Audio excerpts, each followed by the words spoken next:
I'd like to talk with you a moment about the question, does God really love everybody? Who doesn't want to know or hear that they're loved, and especially that God loves us? But how do we know for sure that God loves us? All of us? If you enjoy this video, be sure to like it and then subscribe to our channel. We welcome you to join us for worship. We live stream every Sunday morning on our YouTube channel or our website at 9 and 10:30 a.m. Central Time. In 1964, the musical Fiddler on the Roof came onto Broadway. It's about a Jewish couple who had come together by way of an arranged marriage. And over the course of 25 years in this marriage, they raised 3 daughters who had fallen in love with young men, and they now wanted to marry them, breaking the tradition their parents, grandparents, great-grandparents had followed. Their father, Tevye, sees how happy these daughters are and reflects on the love that he has in his marriage with Goldie. The nature of his wondering comes out as he sings the question to Goldie, "Do you love me?"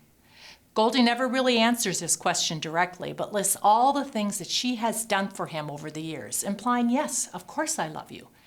Tevye closes the song this way, "After 25 years, it's nice to know." What Goldie describes in her response to Tevye's question wasn't an emotional love. Instead, what she is describing is a self-giving love, an agape love, something done for another for the sake of the other. When we talk about God's love, we are talking about God's activity in the world for us and for others, no strings attached. So when we ask the question, does God really love everybody? We are asking if the self-giving, unconditional love, no strings attached activity of God in this world is really for all people. You can begin answering that question by looking back at God's work in creation. God created a place for us, all of us, to live in the warmth of the sun, with food and water and everything that we need for life. And everyone reaped the fruits of God's generous acts in the beginning, and we continue to enjoy the fruits of God's love today. Throughout the Psalms, God's love is described as steadfast, and in other words, it's firm, sure, constant, unwavering. In 1 John 4, the Bible tells us that whoever does not love God does not know God, for God is love.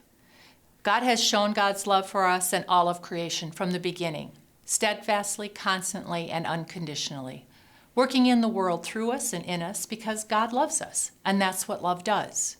And God will stop at nothing to show us how much we are loved. That became clear on the cross.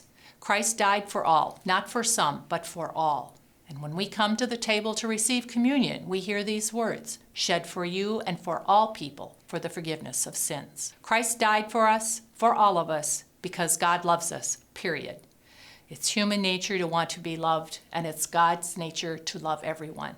Because God is love. And that, as Tevye says so well, is nice to know.